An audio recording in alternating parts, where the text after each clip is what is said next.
A very, very, very big welcome to the 4th event of our Global Security Speaker Series. The aim of this series is to organize events and foster conversations around global security, both traditional and non-traditional security issues, while highlighting the regional and functional expertise that exists within the Pardee School.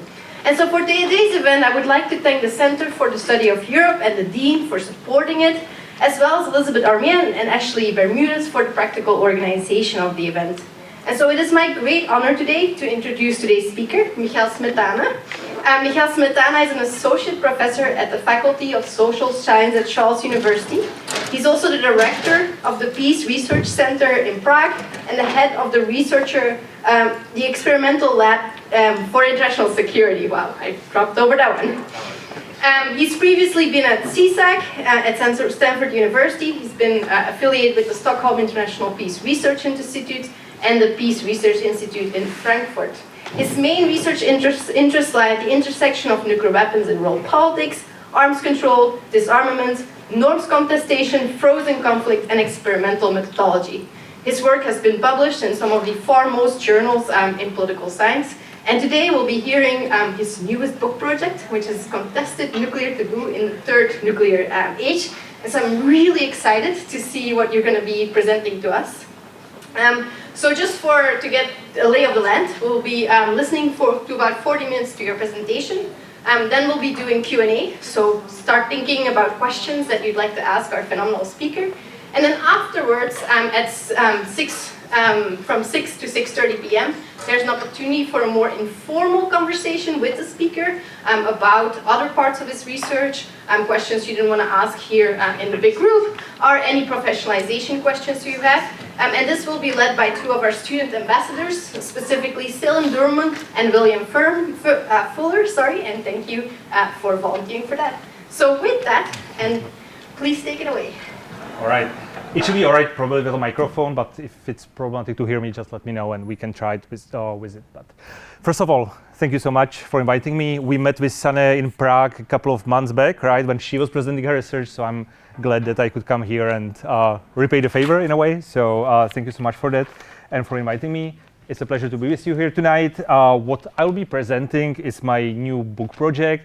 And by project, I mean the book is actually in very early stages. Frankly, I was hoping in a much more advanced stage when I come to the US. That didn't happen. I mean, our plans as academics are always, falling short of our expectations.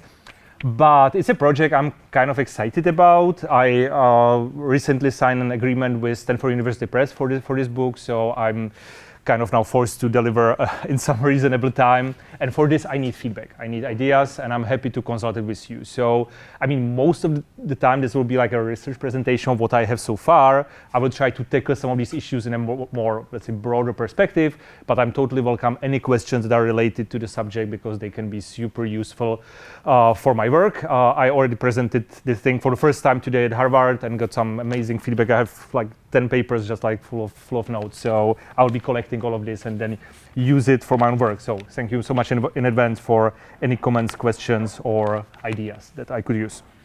So again, it's an early stage, but I want to highlight especially some of the new findings. As Sanne mentioned, I do a lot of experimental work, survey experiments, and there is some stuff that I have never presented before. So for this, I'm especially grateful for any feedback. I mean, if you find it persuasive, that's it.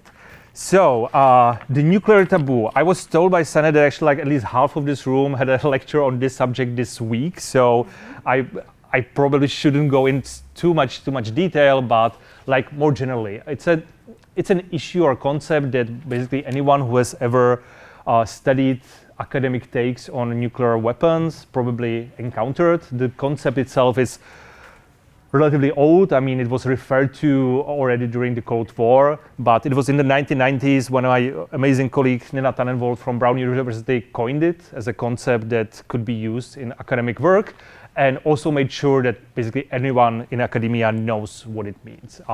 It's the idea or an explanation for one of the most fascinating phenomena of nuclear age, and it's the fact that even though nuclear armed states manufactured over 100,000 nuclear weapons, they made elaborate plans on how to use these weapons, they found themselves in wars, fighting wars with other countries, even non-nuclear countries, and even lost some of these wars. and still decided not to use these weapons, even if in some of these cases there were proposals by military, for example, to use these weapons, arguments that it would be strategically wise to do it, and still the states didn't do it. And this non-use tradition continues since 1945, when nuclear weapons were used for the only time, up until today. It's a fascinating subject, and Nina Tannenwald basically claimed since we had cases when it would be strategically wise to do it, and still we didn't do it, we cannot just attribute this fact to nuclear deterrence only. There must be some other explanation. And what she did in her amazing book, which I recommend to everyone because it's, in my view, one of the best academic books ever written in our field, she basically tried to track the emergence of the nuclear taboo as a norm prohibiting nuclear use, despite the fact there is no treaty or no treaty that nuclear armed states would be part of, and try to track the emergence of this norm over decades and track how this norm has constrained choices of nuclear armed states. So she basically claims that this norm has made the use of nuclear weapons virtually unthinkable, save for the most extreme circumstances. But in 2018, the very same scholar wrote an interesting piece in Foreign Affairs arguing that there is some problem with the nuclear taboo, that it's been out there, getting strength over the decades, becoming more and more robust, but suddenly something started happening quite recently. And she argued that stuff like modernization of nuclear arsenals by nuclear armed states, disintegration of arms control architecture, lack of nuclear disarmament, and some other issues connected with great power competition are putting stress on the nuclear taboo and are basically threatening to make the taboo weaker, to make the taboo eroded, or even eventually vanished. Flash forward 4 years, it would seem that she was quite right. I mean, when Vladimir Putin and his circle decided to invade Ukraine in February 2022, it was clear that nuclear weapons would be part of the equation, right? Basically, the war that is now 1,000 days, I believe, right now, yesterday maybe, has been fought under what we can call a nuclear shadow. I mean, despite the fact that nuclear weapons still were not used, nuclear weapons were many times referenced in more or less thinly veiled nuclear threats. Vladimir Putin has consistently highlighted the powerful nuclear arsenal that Russia has, many times highlighted the danger of a potential nuclear war between NATO and Russia. Also did steps like suspending the New START treaty, which was the last treaty limiting arsenals of United States and Russia. Shared nuclear weapons with Belarus, quite a big step for Russia. It's been quite some time since Russia, before Soviet Union, did something like that. Took steps to update the public nuclear doctrine. Even very recently, in the last couple of days, this has been in the news with Russia trying to make its doctrine more precise, more specific. And as you can see, for many observers, including major newspapers, journals, academic experts, this was a clear sign that the nuclear taboo has actually been eroded. And it might soon, or perhaps even die. Now, these are absolutely intuitive claims, and I'm not surprised that they appeared in newspapers and magazines and even expert articles. But frankly, they still made me thinking and made me quite skeptical. First of all of these claims are basically assuming that violating the nuclear taboo, the non-use norm, or in this case, just talking about violation, because we didn't see the actual violation, but more, nuclear threats that are talking about the possibility of taboo being violated, that this talk would automatically damage the norm and make it weaker. That's basically the assumption, right? But we know from sociology, which is a field that is very close to what I do, that this is not really how norms work. Many powerful norms that we have as society, both on the international level and also on the level of normal society, are contested or even straight out violated from time to time, including very powerful taboos, I would argue much more powerful than the nuclear taboo, like taboo or norm against cannibalism or incest, which are from time to time violated in society. And we don't necessarily consider these norms automatically eroded or even dead when a violation like that happens, right? So, in fact, sociologists very often stress that occasional violations of norms, and I'm talking about occasional, not on a large scale, sometimes have a paradoxical opposite effect, that these so-called deviant events show us that these norms actually operate and that they exist and that violating the norm would actually be met with punishment. Actually, these are the only instances where we can actually see that these norms exist, because we see that something is happening which is against the norm or anti-normative. And very often these normative transgressions are actually opportunities for the society to jointly reaffirm that the norms are valid, that they exist, that they have meaning, they have a certain understanding, and they have a certain hierarchy against other norms. Another problem that I encountered when I was reading all these accounts about the taboo being vanished or almost disappearing is that very few people were actually able to come up with some meaningful way of measuring the strength or the weakness of the nuclear taboo today compared to how strong the taboo was previously, before the war started or before the great power competition came back to our international life. And everybody seemed to be just going with the gut feeling that the sudden return of nuclear weapons to public debate must signal the weakening of the nuclear taboo. But are we really sure that our intuition is correct here? These are the two guiding questions that brought me to propose this book project to SUP, to investigate empirically whether the nuclear taboo has really become weaker today compared to times before, and how can we actually tell that this is true. So these are the puzzles as we academics love to solve. So that's what brought me here. I will very briefly mention some theory that I work with in the book, or I tend to work with the book, but I will try to keep it simple and clear. Basically, to better account for all these arguments that I just made, I use some of the guiding concepts in sociology that are trying to understand how norms change and how they develop and how they get stronger or weaker. I mainly built on the work of Cristina Bicchieri, who conceptualizes the nuclear taboo as a social norm that, or she provides us with tools to conceptualize nuclear taboo as a social norm that states in world politics conform because of some social expectations they have towards other states and generally the norm itself, right? So it's partially based on empirical expectations, since states are expecting that other states are behaving a certain way in certain situations, right? So in this case, this is a belief shared by most states or most actors in world politics that once a state that has nuclear weapons is in a conflict situation, they simply don't use nuclear weapons first, say for the most extreme circumstances when their existence is being threatened, which frankly hasn't really happened since 1945 to this extreme extent, right?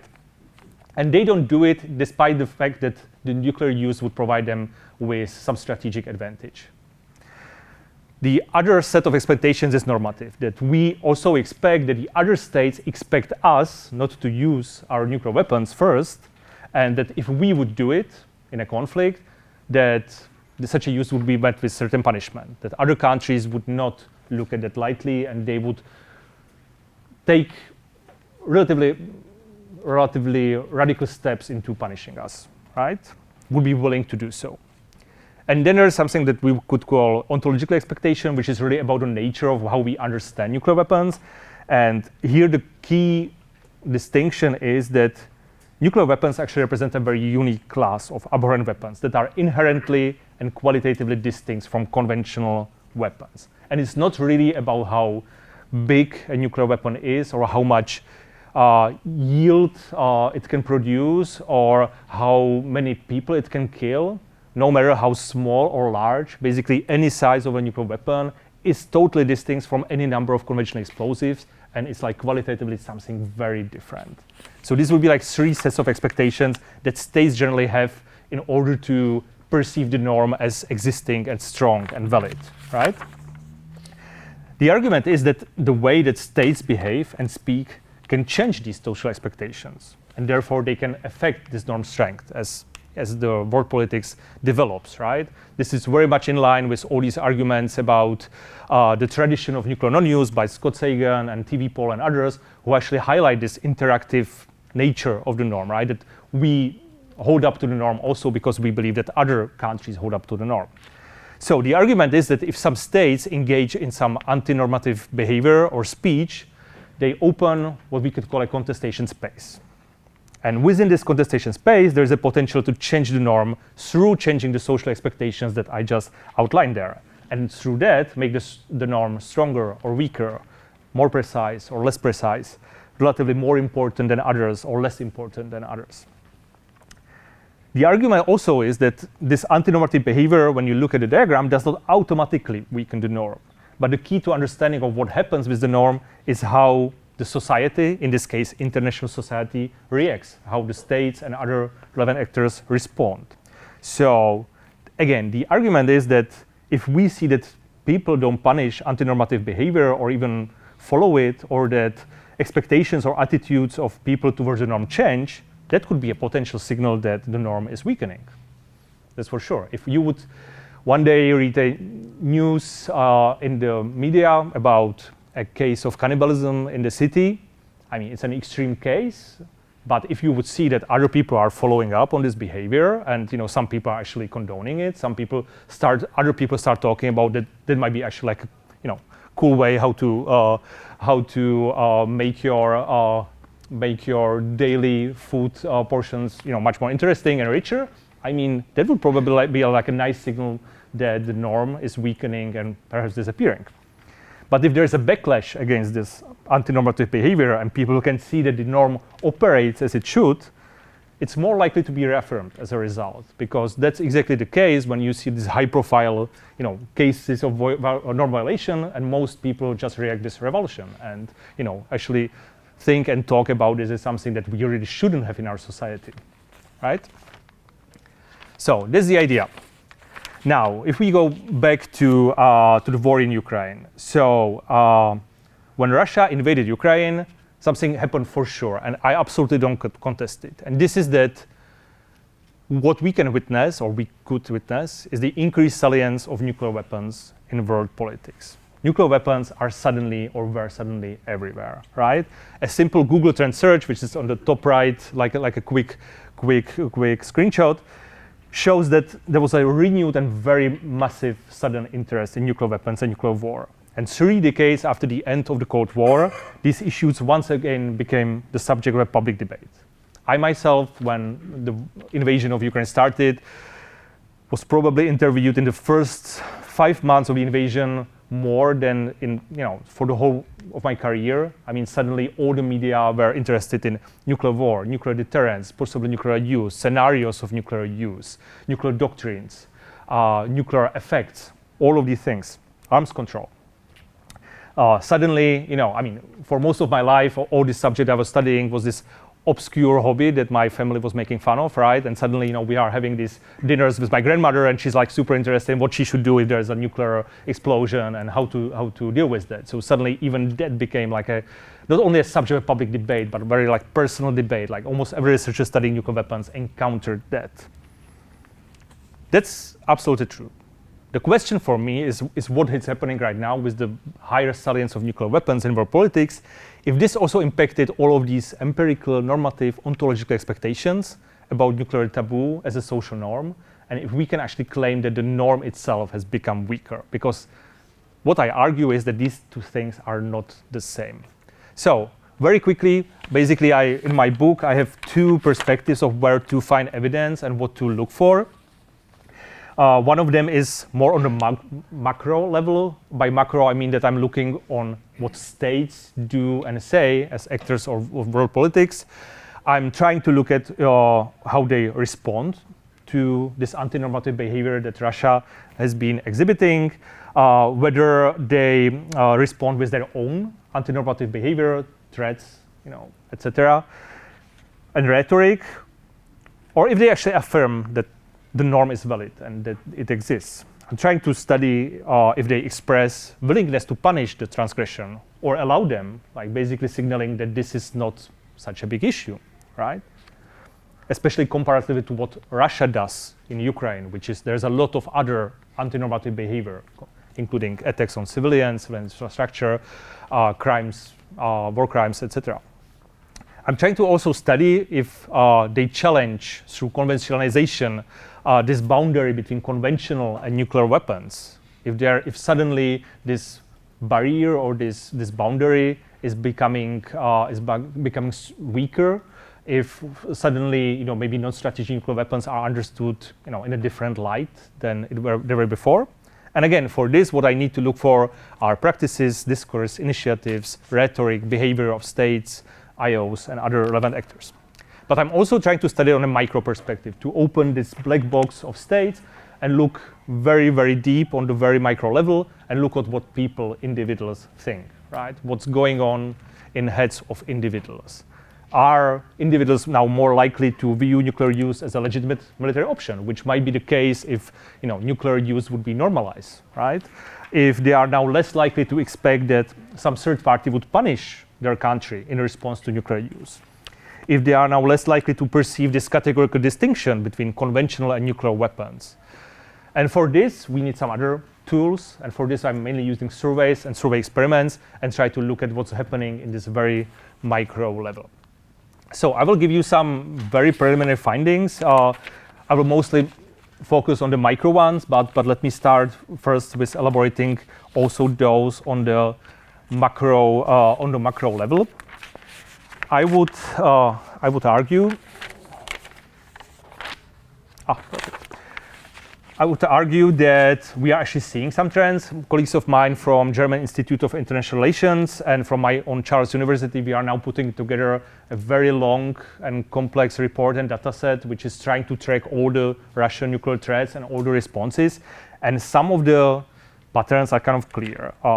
First of all, we could see that the global response to Russia's invasion actually varied across countries, right? I mean, Europe especially and the United States as some kind of collective West had an obviously very strong and very, I would say, strong generally reaction and very negative reaction to what Russia was doing. But this wasn't necessarily the case in many other countries, right? Countries like China and India are, let's say, much more lukewarm. In a way, they are tacitly supporting Russia by simply not engaging in sanctions and even trading with Russia, which is ultimately fueling Russian conventional campaign, right? Many countries in the global south see it simply as, a fight that is not we are concerned that both parties are basically wrong and that they don't have to comment on it so much.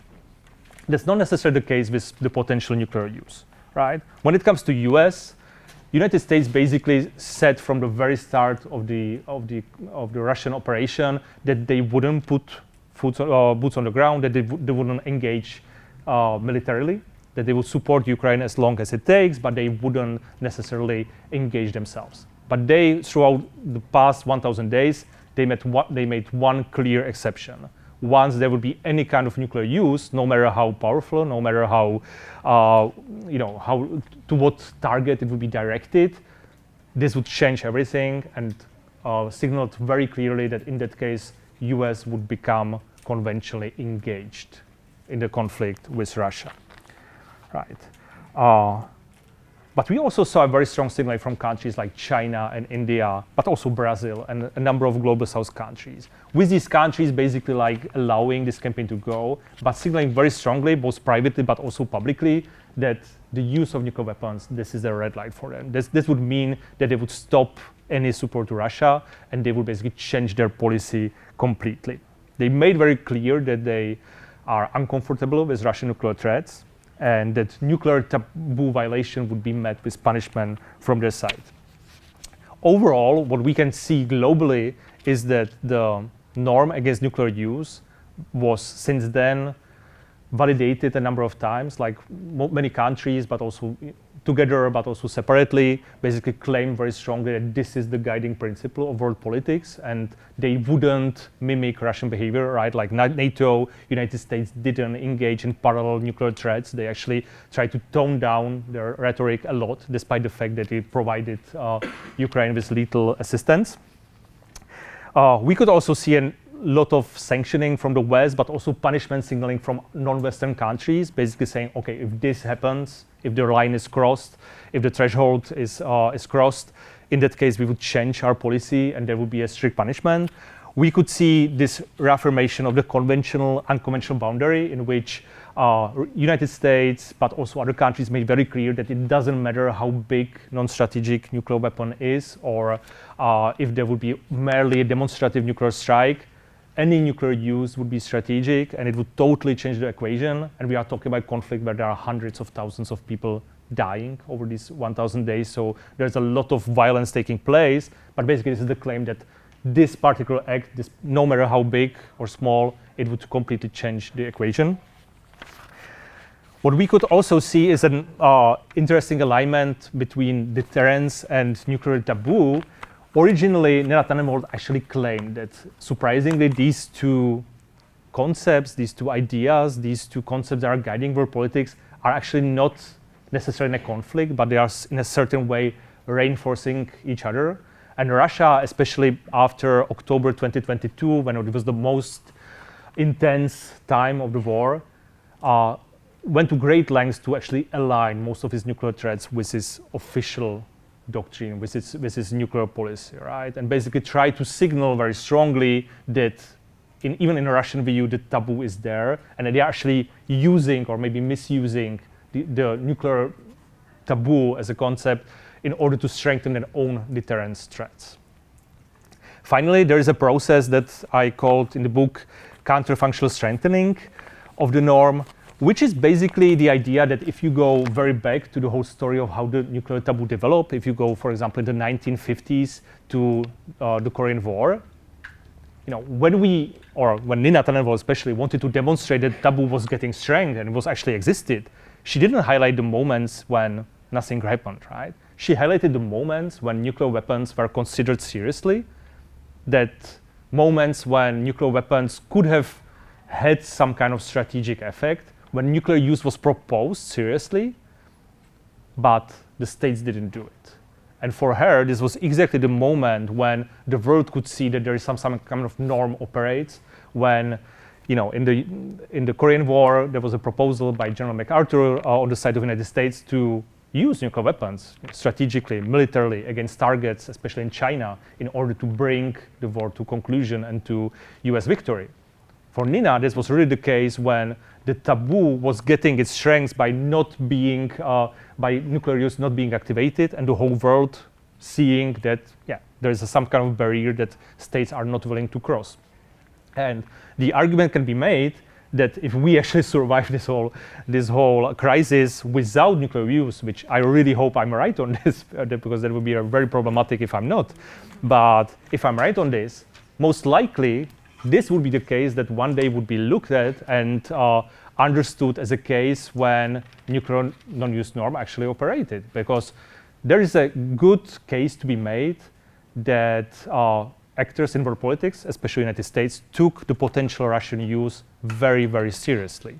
I mean, in October 2022, after the September 2022 huge offensive of Ukraine in Kharkov region, Russia was in a relatively bad place in Ukraine, right? And at that time, United States was extremely concerned about nuclear use. There are some claims by voices from US administration that there are estimation among the policymakers that there's 50-50 chance that Russia would actually use nuclear weapons at that moment. I'm not sure to what extent this is really credible, but what I'm really sure about is that United States presidential administration took these threats very seriously and saw it as a potential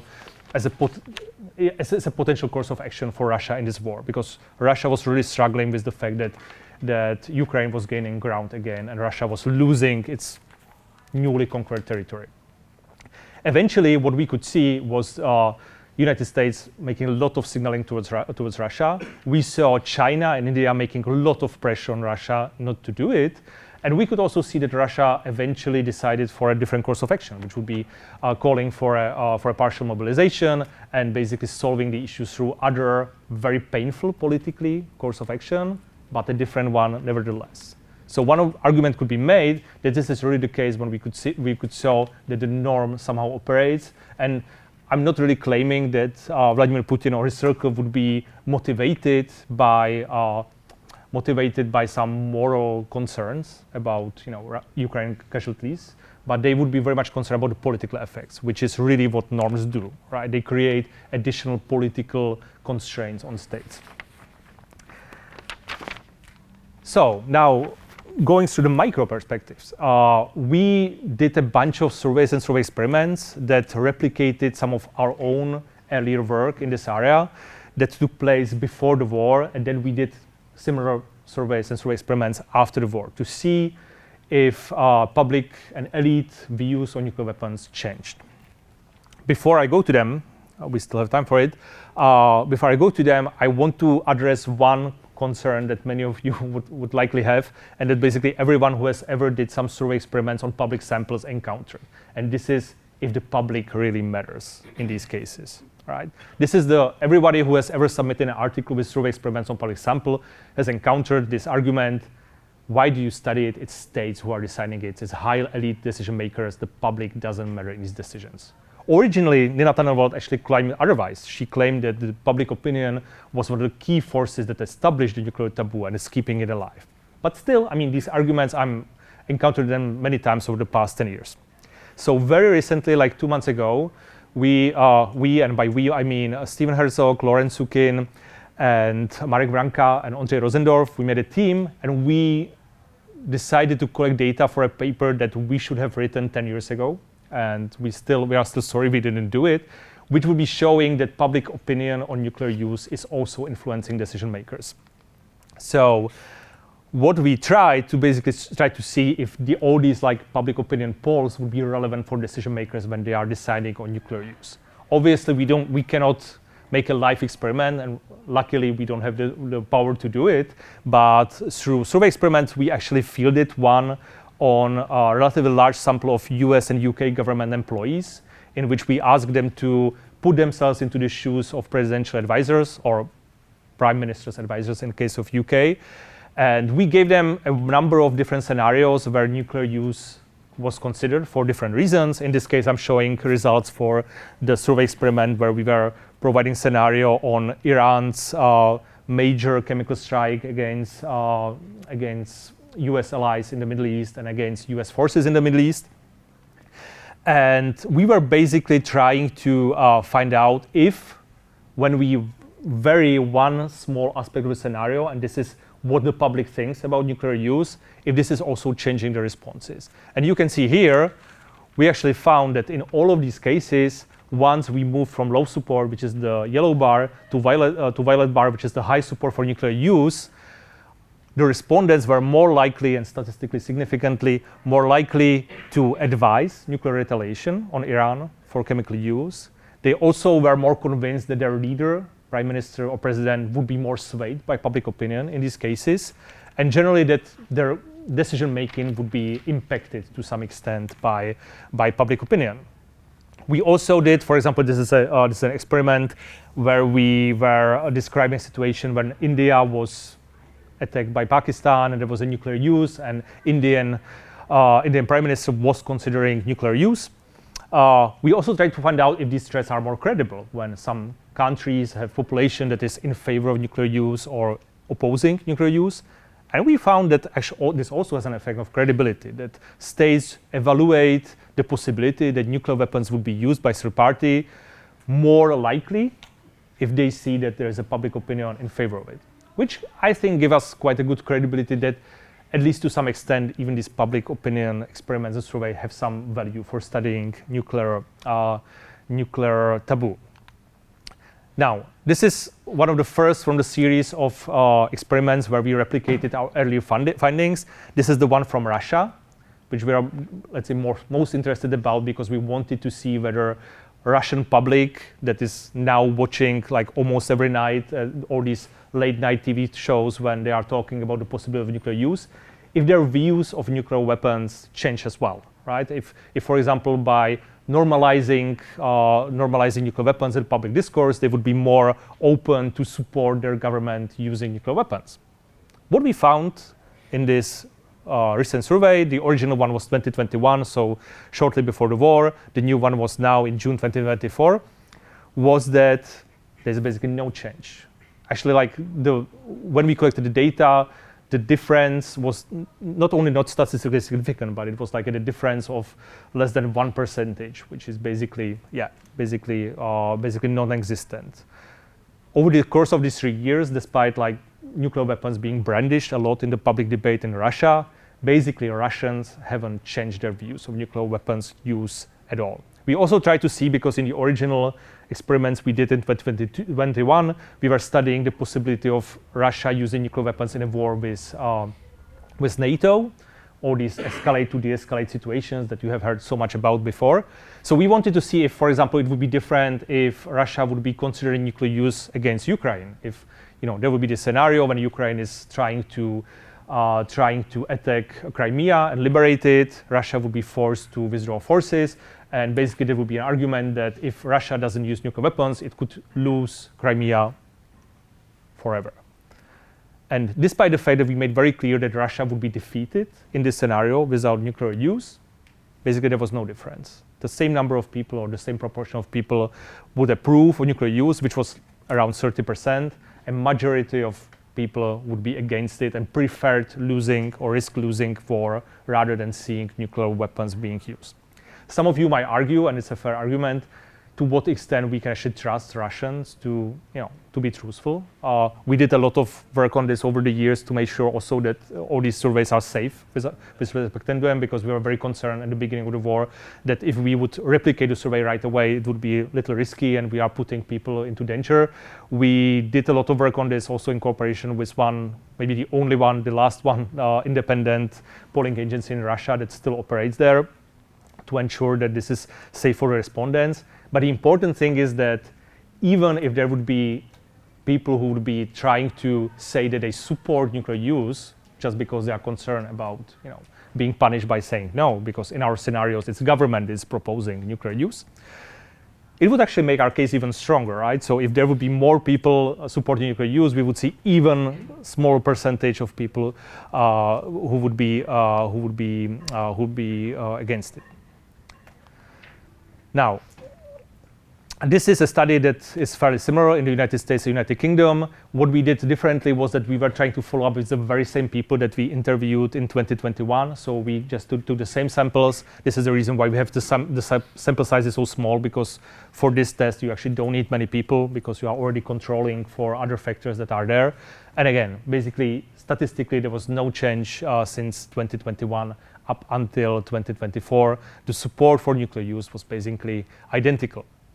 Another case, when we tried to experiment the work of Janina Dill, Scott Sagan, and Ben Valentino, the only effect which we saw was actually the opposite. In case of US and UK, there was no change. In case of France, there was even a drop in support for nuclear use. Frankly, I'm kind of unsure about the original quality of the data sample in the French case. I don't want to go into methodological details, but there were some problems with overweighting, and I have some concerns. But even if it's stayed the same, if the difference is not so big, it definitely didn't rise up, right? So we don't see an increase of support for nuclear use in either of these countries. This is the last one from the series when we tried to do the same in Germany. When you look at the gray bar, these are the attitudes towards nuclear deterrence or beliefs in nuclear deterrence. We could see that the beliefs in nuclear deterrence changed a lot in Germany. Right now, compared to 2020, there are 20%, or by 20% points more, we see the number of people who believe that nuclear deterrence actually operates, that it works, it deters other actors, right? That's a huge effect. That's in statistical terms, this is a very large effect. We didn't see the same thing with these respondents when it comes to nuclear use. Basically, the rise by these 2% points is negligent and statistically insignificant. But there is a small twist that we have in the end, because when you are looking at all these numbers, you might make a very good argument that, sure, I mean, the attitudes didn't really change, but still there are many people supporting nuclear use in certain scenarios, right? Despite the fact that these scenarios are usually made to be relatively extreme, not necessarily existential, but basically portraying situation in which nuclear use could provide huge strategic benefits compared to conventional weapons. But still, I mean, in some of these cases, we see 50% of people supporting nuclear use. The argument that I advance in the book is, and I did it in some of the previous publications, is that the taboo, as was described by the Nathan Envold, as something that is really, really powerful and makes nuclear use virtually unthinkable, is mainly the elite taboo. It's definitely shared by some segments of the population, but not necessarily by the global population as such. But political elites, who are the ones that are deciding on nuclear policy, are much more constrained by nuclear taboo. They feel it much more stronger as a norm, and they also perceive it as something that is constraining their choices, right? So what we did in some papers that I'm also reporting in the book itself was to try to field some of these surveys that other people did on public samples. We actually fielded them to samples of political elites. In this case, we did one experiment with a sample of UK parliamentarians, where we were basically trying to work with British politicians and asking the very same question, giving them the same scenarios. And you could see once again that there's a huge difference on how the general British public and the public political elites perceive it, right? Once it was politicians who were judging the scenario, the support for nuclear use dropped by 30%, despite the fact that this actually had very real implication in terms of security, and nuclear use would have prevented some bad scenario for United Kingdom. We also saw a similar thing in the case of Germany, when once again we replicated one public survey with elite parliamentarians in German Bundestag, and we saw the very same thing, right? Once you ask the same questions to politicians, to German parliamentarians, the support for nuclear use drops significantly. So very quickly a summary. We are just almost in 40 minutes, so 2 minutes left. The argument of the book that I'm working on is that nuclear weapons definitely became more salient in world politics in what we now call the third nuclear age, but that there's so far little evidence that the taboo would actually be eroded, or that it would be disappearing or vanishing, or that even it would be dead, as some claim. We could see that the international response to Russia's saber rattling mostly reaffirmed this nuclear taboo as one of the key norms in international politics, as one of the key prohibitory norms that regulates how states should behave. We also see little evidence that individuals in selected countries that we studied would be now less constrained by the norm, that they would see differently, or they would see nuclear weapons as something more normal to be used than before the war. But I also make the argument that the norm continues to be primarily elite, that is mainly deeply internalized by political elites and only some segments of the public. That there are some segments of the public that are, I would say, more trigger happy or more willing to consider nuclear use when there would be meaningful strategic benefits. So on these websites, there should be very soon some more information. I'm always trying to upload some of my data and links to the publications and datasets, also for replication and some additional materials. So if you are interested, I welcome you to visit these links. And thank you so much for your attention. I'm very happy to hear your comments, questions, ideas. Thank you.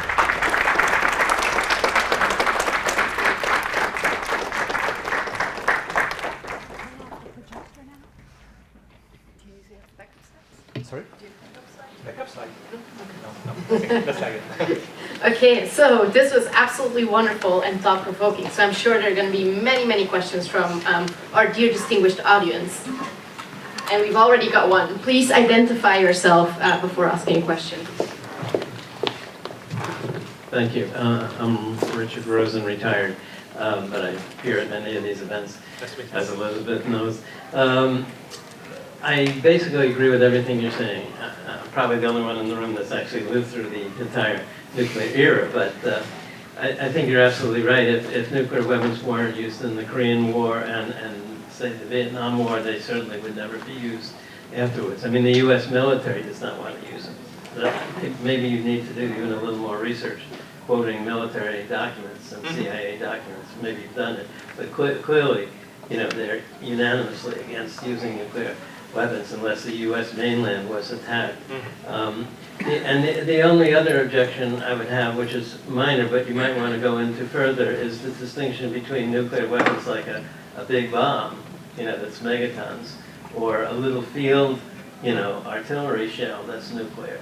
Now, I'm not saying that the military would want to use either, but in interviewing people, you might want to make that distinction, because my general sense is the public has little understanding of any issue, and certainly not nuclear weapons issues. And so people might say, oh yeah, use a nuclear weapon if it's small, you know what I mean? And then they wouldn't realize what that could lead to. But I'm just saying that in general, it seems to me most people in the public that support the use of nuclear weapons in any context, even maybe in Iran, right, which might be an exception, but even in Iran, they have no idea how that could escalate. Anyway, I think you have a very good talk. Thank you so much. I will try to connect these two arguments together, right, and to connect them, because there is also something fascinating that we saw in the 1950s. The United States actually tried systematically and even explicitly to get rid of the taboo by developing small nuclear weapons, exactly as you say, artillery shells or something that would be more militarily useful. It would have a use on the battlefield. And in the view of policymakers at the time, it would try to get around the nuclear taboo, but basically having these smaller explosions that would be more acceptable. And this absolutely happened. And still today, United States has tactical nuclear weapons, not necessarily small ones, relatively large ones, but tactical nevertheless in 5 European countries. But there's a twist that despite the fact, actually eventually also the US military basically accepted the idea that any use of nuclear weapons would be unacceptable, no matter how small or big.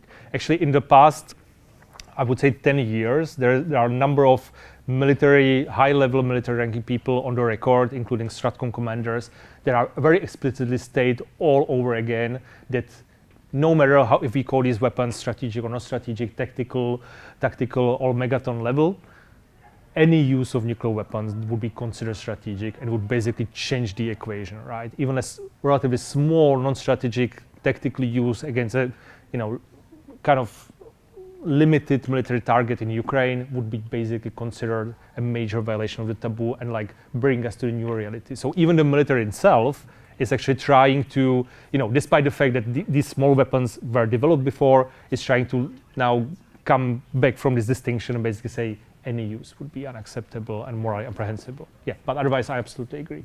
Yeah. Oh, sorry, I shouldn't be doing this. No, sorry, Sanne, it's your job. Sorry. Hello. Sorry. Yeah, so I have a question about the causal mechanism you're investigating in the survey experiments. So if I also teach Tannenwald's work, and if I understand it correctly, she's really saying that the taboo is a specific subset of norms, and it consists of a moral revulsion and social disgust around the use of nuclear weapons. And so in her empirical work, she's really investigating when policymakers are using this language of disgust, right? And so it's, in that sense, the taboo is more than just a norm of non-use. It's a specific explanation for the norm of non-use, that it has to do with moral revulsion and disgust. But if I understood your survey experiments correctly, you're measuring attitudes about use and non-use. So my question for you is, where's the taboo in these survey experiments, right? What's the specific, that explanation, that causal explanation, versus, say, an explanation about not using nuclear weapons for strategic considerations or for a desire not to escalate. I mean, if we replaced the nuclear taboo in your survey experiments with, say, launch a preemptive attack, which is something that might not have the same taboo around it, but there might be a norm against doing, how would it be any different? That's an excellent question.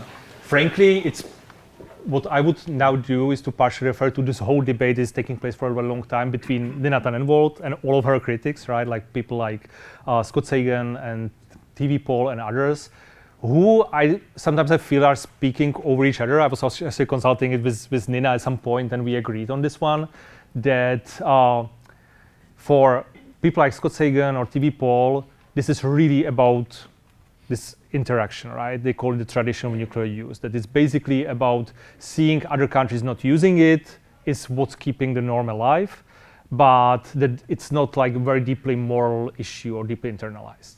And they are basing this on also their findings from some survey experiments and stuff.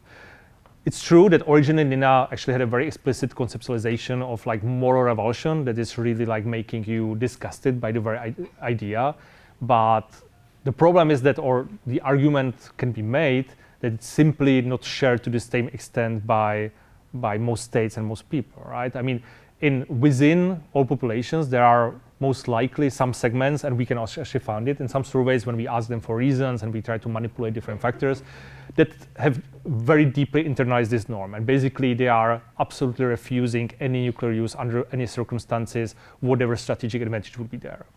Much bigger number of people are basically willing to consider it when it provides them with some really large strategic advantage, right?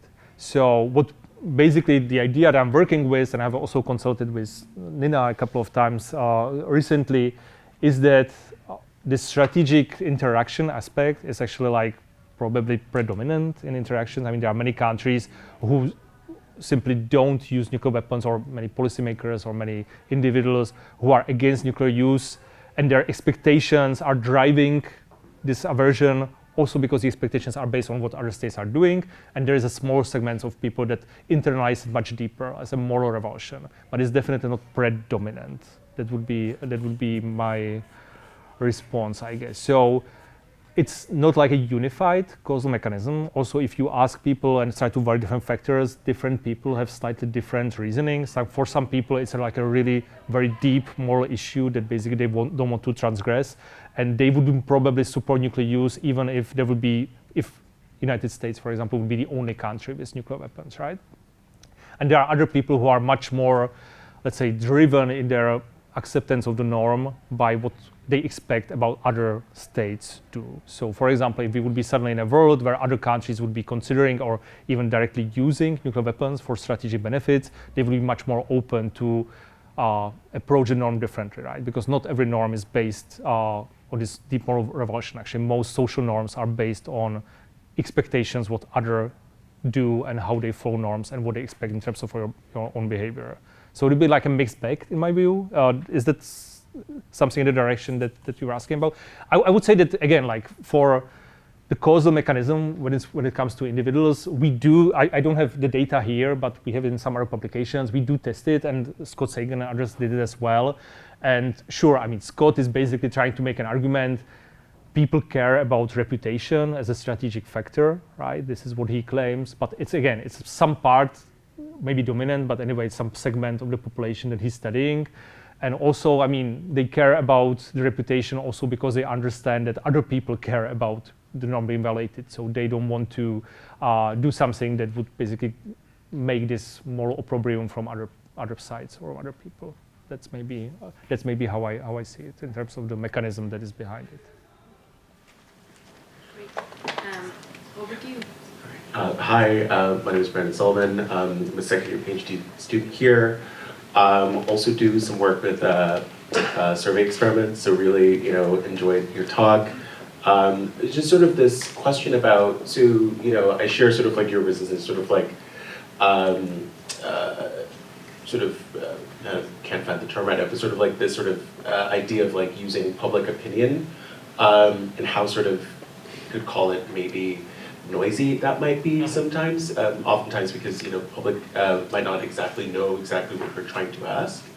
But I recall this one APSR paper that came out, I think actually this year, by Rathburn and a few other co-authors who sort of looked at democratic peace theory and this idea of democratic peace being sort of racialized and the extent to which, it was really very different. Sort of like, and the idea there, sort of as I was, as you were going through your talk, I kept thinking about sort of like if it could be perhaps even a counterfactual, this idea of democratic peace, and whether or not the sort of signaling that comes from that sort of causal mechanism that they go through, where they signal, for instance, race versus white versus non-white, democracy versus non-democracy, if that sort of counterfactual would perhaps, because they see significant effects within their particular study, if that could perhaps be, if it's moving anything at all, what would you think is sort of like accounting for that gap? Because I really think, to your point, I think that the public doesn't really have that much of a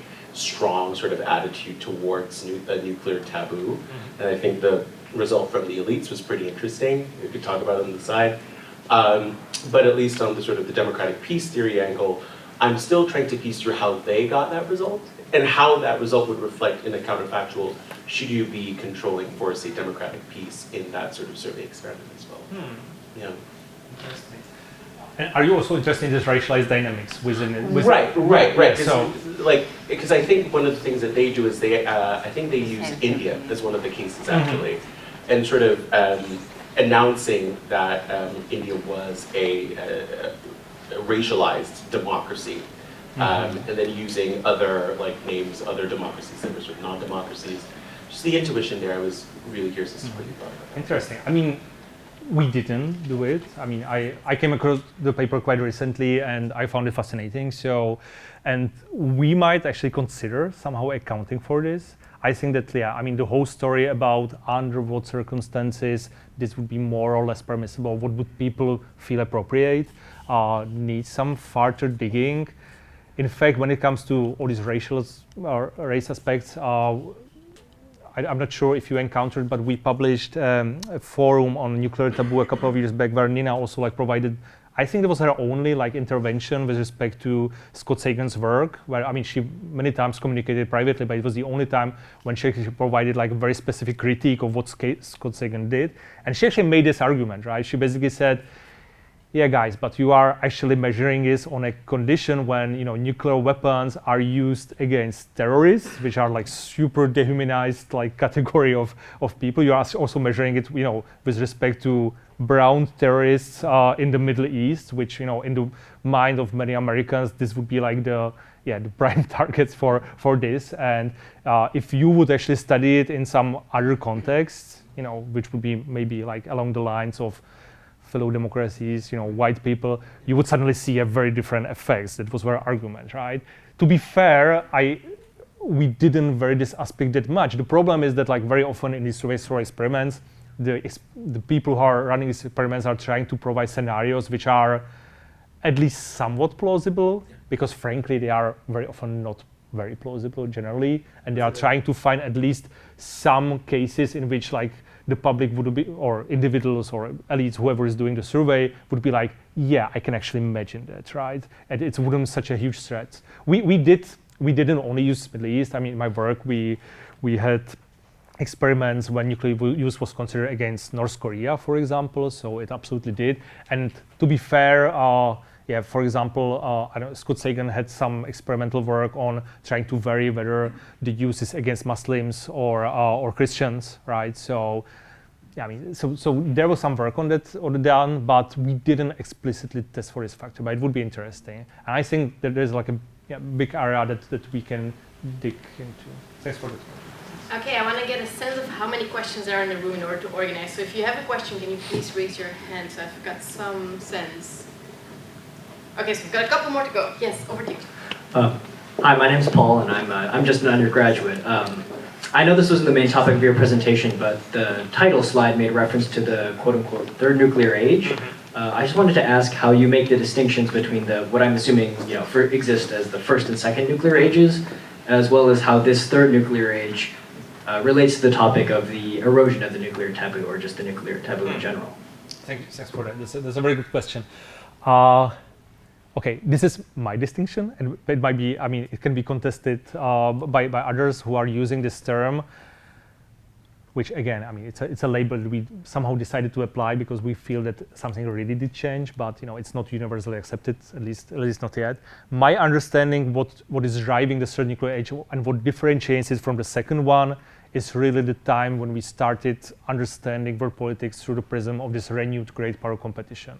That, obviously, the relationship between Russia, United States, China in the post-Cold War period wasn't always super rosy. I'm not claiming that, but it was only in implicitly 2014 and explicitly around 2017-ish when these states, and especially United States, started referring to this relationship as a renewed great power competition or great power rivalry, right? That basically arguing now these states are in a state of a major political conflict in which their interests totally diverge on many aspects, not all of them, but on many key aspects. They also made changes to their all-day security doctrines, documents, including nuclear posture review, that were basically informed by this idea that there is a new great power competition, and this is now the main security or strategic issue for the United States and conversely for Russia and China, right? But up until then, of course, I mean, during the 1990s,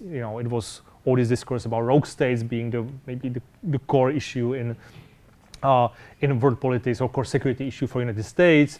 Then came terrorism past 9/11, but it was only in these last couple of years when this great power competition became the guiding strategic principle. And this is how basically I differentiate, because also in the sphere of nuclear doctrine, nuclear strategy, nuclear policy, suddenly this was the key element that would basically drive the choices also explicitly. So that would be my distinction. There are other people who are arguing that that the third nuclear age is defined by advancement in emerging disruptive technologies and hypersonic weapons and stuff. I think it's a part of it, but I just don't see it as a guiding principle, right? I believe that if artificial intelligence would came out in 2000 or 2003, it still wouldn't change the strategic interaction between all these key states that we call the great powers. So I just see it as more like a complement to what is happening, but at the core of it is this great power competition. And until this is somehow resolved, who knows how, eventually, we would be basically in what we could call the third nuclear age. Hi, I'm Leo. I'm an undergrad too. I'm curious, because we're talking about, I guess, the deterioration of the nuclear taboo. Would you say there's a difference in how the nuclear taboo is, I guess, the strength of it in countries that have signed on to the non-proliferation treaty and countries that haven't, in the sense that, is there a difference in how credible the taboo is, or how much it is at the forefront of the leaders of countries like India, Pakistan, Israel, North Korea?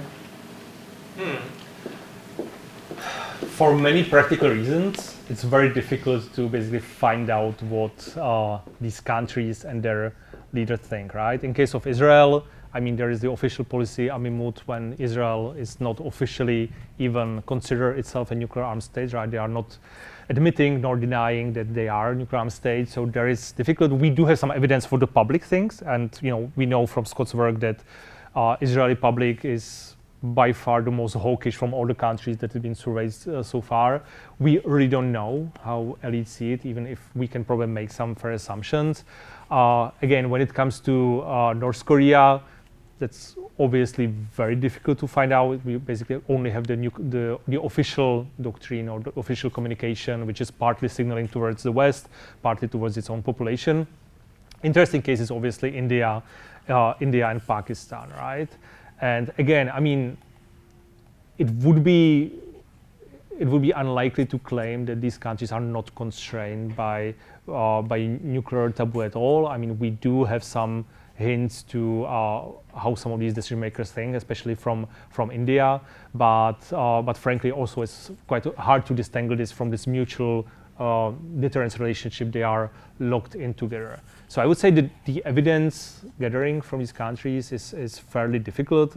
A friend of mine, Lisa Koch, is now about to publish some of the findings from India and Pakistan on this issue, so I'm very curious about reading it.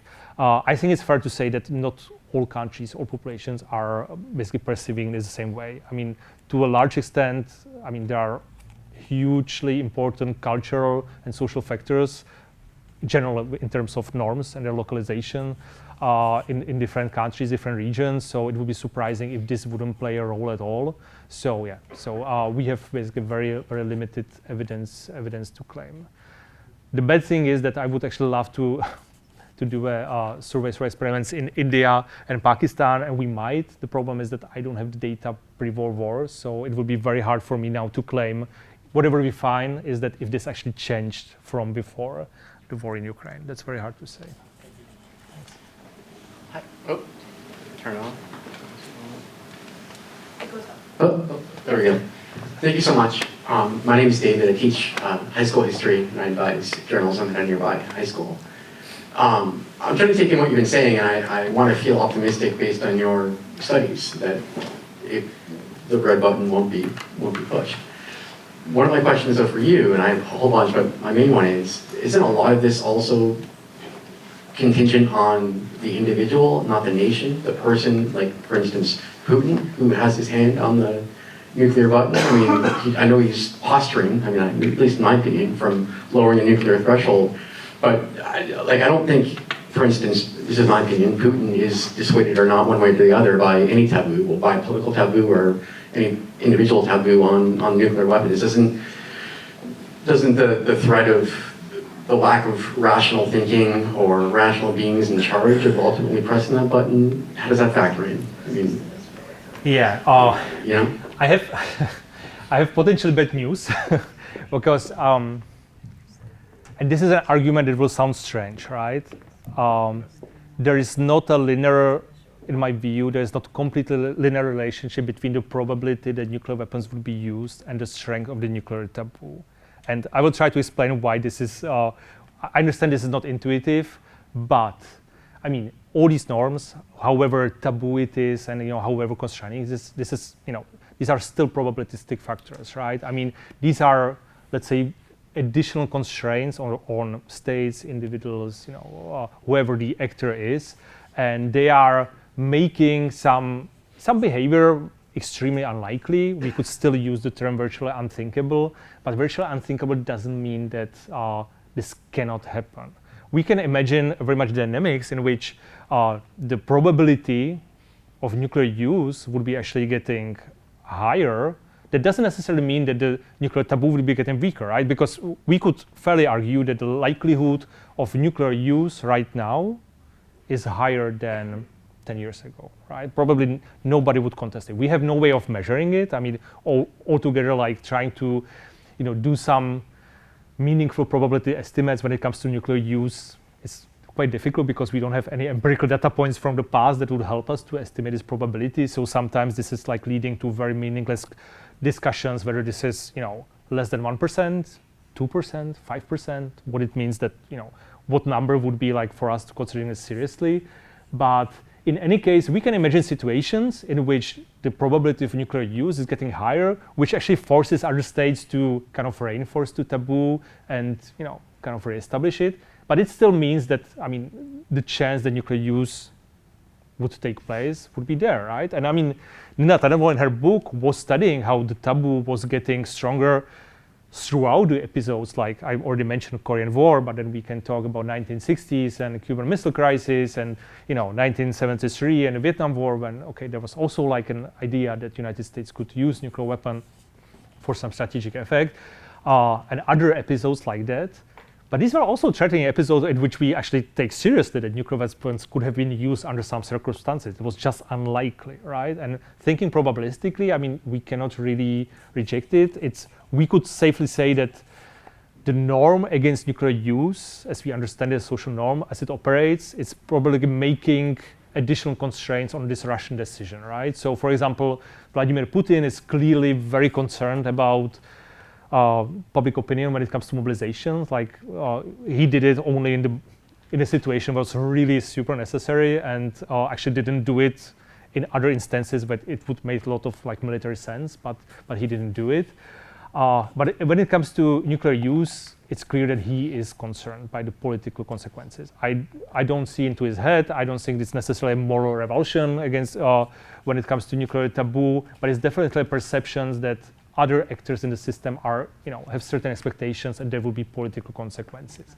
At the same time, if there would be a major blow to Russian campaign, which is now quite unlikely, but in September, October 2022, it was like a potential course of action in which the Russian forces would collapse, Ukraine would be liberating large space of territory, and the regime would start perceiving that the possible loss in this war would maybe endanger the regime itself. I think suddenly the calculation may be quite different, right? Let me make an argument. Nobody here in the room would be contesting that cannibalism is wrong. Nobody would be here contesting that there's a very strong norm against eating human flesh, right?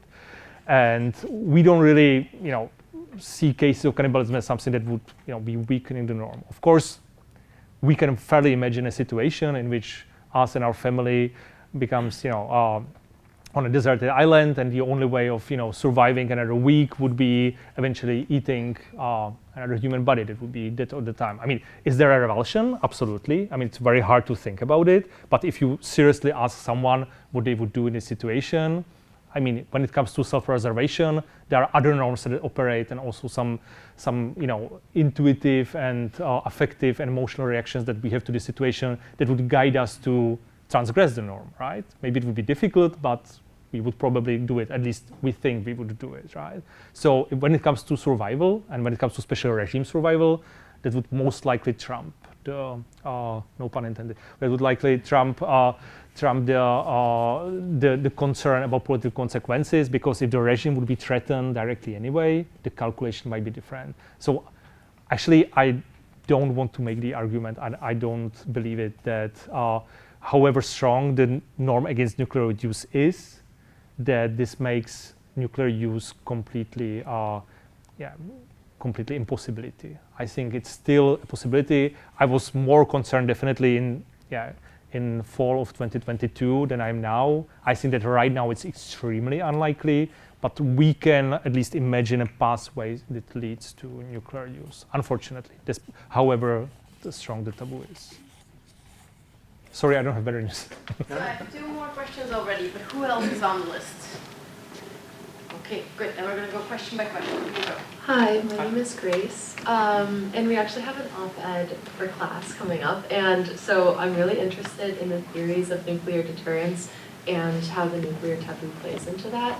And you sort of answered, or you got to my question a bit with your last one, but you were talking about the example of cannibalism as a social taboo, that in extreme cases can be broken, but it only serves to further solidify the social taboo against like furthering such actions. And I'm wondering if you can see a moment where a nuclear weapon is used by a state, but the taboo continues to hold afterwards, like in the case of cannibalism, but also, and this is speculative at this point, but at what point would you consider the taboo to be completely obsolete?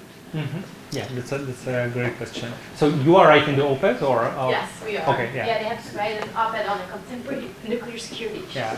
Will you send it to me afterwards? Oh my goodness. Yes, sure. Okay, perfect. Thanks. Yeah, I mean, if you go back to the original book by Nathan Envold, she actually tried to grapple with that, at least on a very general level. And with that, I completely agree with her, because it's fairly aligned with what I was just presenting, right? Her argument that I agree with is that if there would be a nuclear use, actual transgression, however big or small, we actually have no idea about what the reactions of other states would be, and we can imagine very different pathways, right? I mean, if the taboo would be violated, sure, it's possible that, for example, in the case of Russia would be able to subjugate Ukraine, it would be able to win the conflict. Other states would see that nuclear use was possible, it had strategic benefits. Maybe in that case, Russia would be doing it in a way that suddenly, like, the number of civilian casualties would be high, but not as high as many people, predicted.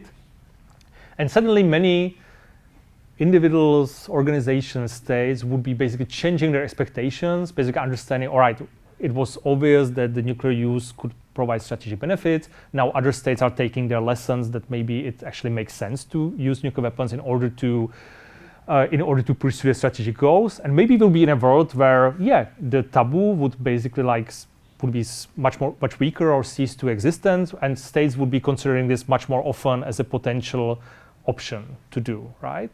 For example, like to give an example from other field right now, when Russia invaded Ukraine, if this whole situation ends up with Russia conquering Ukraine's territory, it would probably put the whole norm against territorial conquest under a lot of pressure, and maybe overall states and individuals would reevaluate their understanding of this norm, which was basically prohibiting conquest as a way of gaining territory after the Second World War, right? This has been correct me if I'm wrong, but I don't think it really happened since 45, or it only happened in very limited cases. But suddenly maybe now states would actually take lessons that this is like a permissive behavior, and they would start engaging with that, which would be a very clear sign that this norm is disappearing or disintegrating.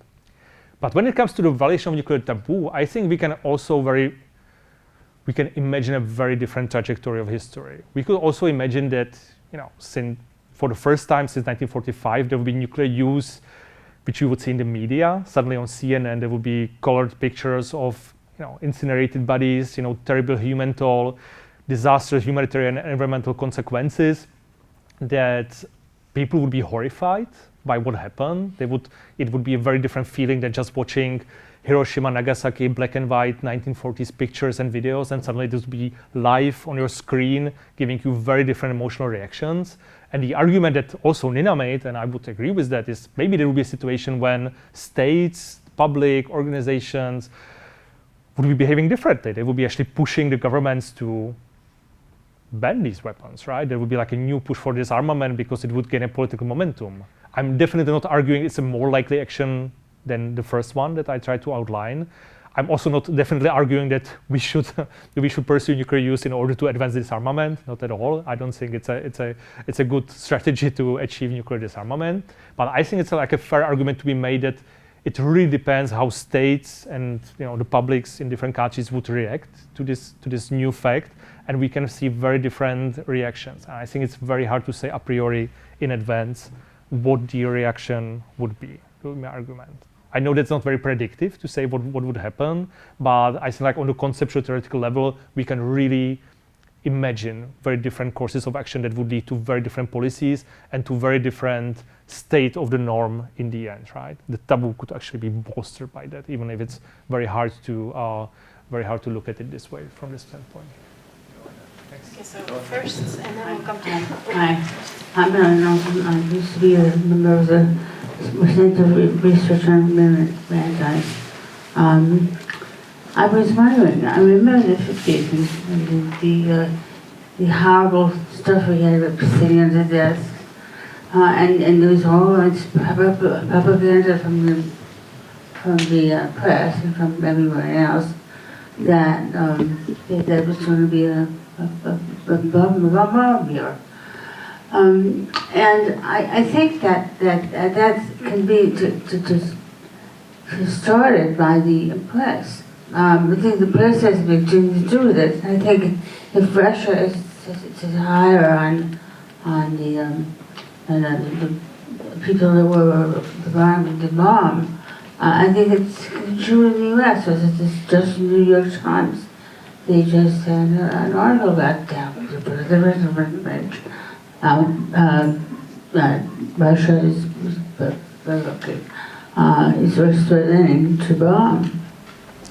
So your argument is that the press could distort the way we see these things? I mean, it's definitely, an actor that is like shaping our perceptions, right? I would say that, today we see a renewed interest, from the side of journalists, from press to cover this, to speculate.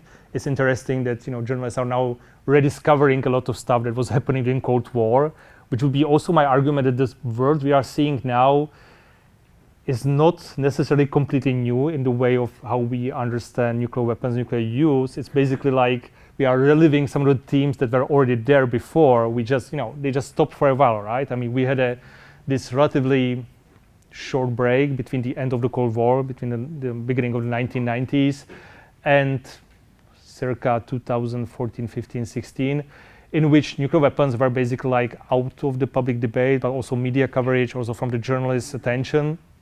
And suddenly they are rediscovering it, right? So, and some of the themes, like the relationship between nuclear deterrence, which made its way back to the public debate and to elite decision-making and reasoning, are now back in our world, right? And for many people, it's like hard to reconcile this idea that, if there is a renewed attention to nuclear deterrence, it must mean that the nuclear taboo or non-use norm is also, being under a lot of stress. But again, like even in the original literature, original book by the Nathan Wald, I mean, the idea is that nuclear deterrence and nuclear taboo have been coexisting for the whole course of history, right? They have been there, and during Cold War, there were many moments in which different countries, including the United States, did make, nuclear threats more or less overt, right? Even at the times when we were actually tracking the nuclear taboo becoming bolstered and becoming stronger. Right. So in a way, we are probably getting back on some of the themes that were there before. And as an international society, yes, we are living in a certain paradoxical state in which states do use nuclear weapons for political goals by threatening them, but still like operating under the constraints of the nuclear taboo.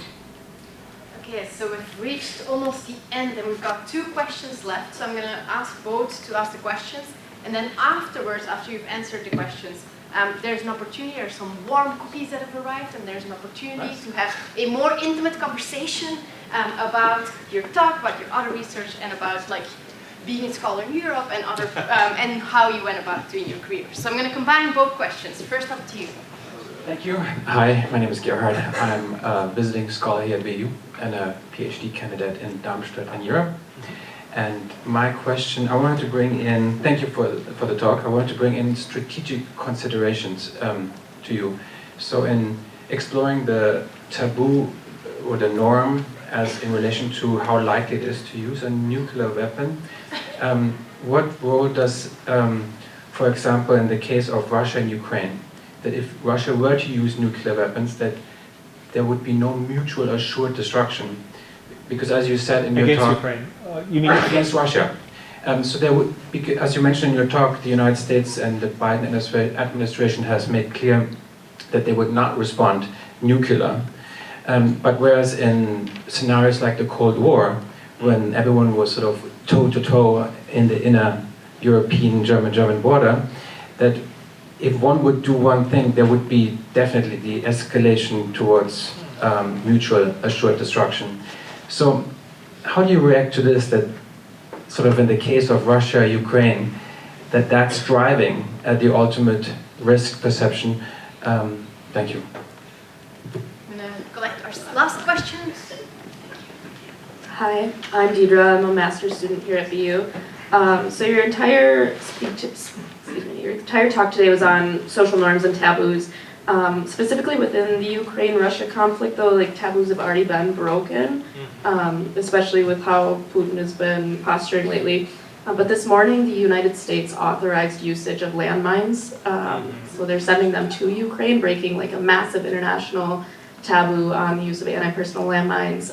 Do you think that that's going to have a negative effect with how Russia's going to be using their nuclear forces or posturing with their nuclear forces, and how that's going to impact your studies? All right, thank you. All right, so yeah, I will try to take both of them. So to start with the possibility that Russia would use nuclear weapons and the U.S. response, right? I mean, yeah, it's obviously different, right? I mean, for United States, Ukraine is a partner country which is not tied to United States by any defense pact, and it's already during Cold War. I mean, many people were questioning the credibility of nuclear use in response to nuclear attacks against European cities, right? It's always this like idea whether United States would trade Paris or London or other European capital for Washington, which would be the consequence, right? And it would be even more unlikely to claim that if United States is unwilling to fight for Ukraine by putting boots on the ground or using its conventional capabilities, it would be kind of a strange to imagine that United States would be claiming they would use nuclear weapons in response to Russian nuclear use against Ukraine. Again, that doesn't mean that we cannot imagine like the escalation dynamics that would eventually lead to that. I mean, we can fairly well imagine that if Russia would use nuclear weapons and Poland or Baltic states would somehow get involved, and suddenly there would be a conflict in neighboring countries with Russia, and United States would be let in, and at some point this could actually escalate to a level of nuclear conflict. So I think the concern is absolutely there and could be part of it, but let's say it's not a pledge that United States would be doing right now. What is absolutely the case, or what I find fascinating, is that United States, despite all the things that were happening in the conflict on Ukraine, basically said that they would still engage in a conventional response, which is a major step, right? And basically nuclear use was the only condition so far that the United States outlined, like basically signaling that this is the ultimate red line that United States has there, which is what I find in a way like a fascinating signal or something that is interesting. I understand why United States is doing it. It shouldn't be that surprising, but it's certainly aligned with the idea that United States and other countries are perceiving nuclear non-use norm as like a really critical principle, right? That are really highlighting it in a much more serious way than any sort of monstrosity that Russia did in Ukraine so far, including Bucha and other war crimes that Russia engaged in. So that was one. And sorry, remind me one thing. No, landmines. Yeah, sorry. I was just thinking about something. I'm not an expert on landmines, but if I would be studying the norm against the use of landmines, I would actually find in this case a huge evidence that the norm is really like getting much weaker, right? And it's not only about the US decision to supply the landmines right now, which is absolutely an anti-normative behavior against the norm, despite the fact that the United States didn't sign the Ottawa Treaty, but still, I mean, if there's a norm, it exists overall.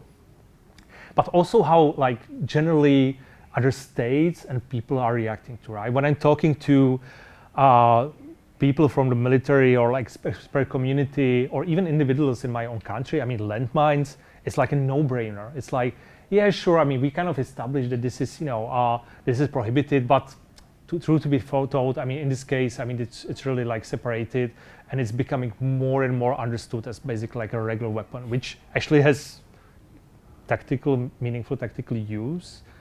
Ukraine demonstrated that both Russia and Ukraine can use it to meaningful tactical effects, right? Russia used it very effectively last year in the Ukraine counteroffensive in Zaporizhzhia Oblast, when it actually helped to stop Ukrainian advances.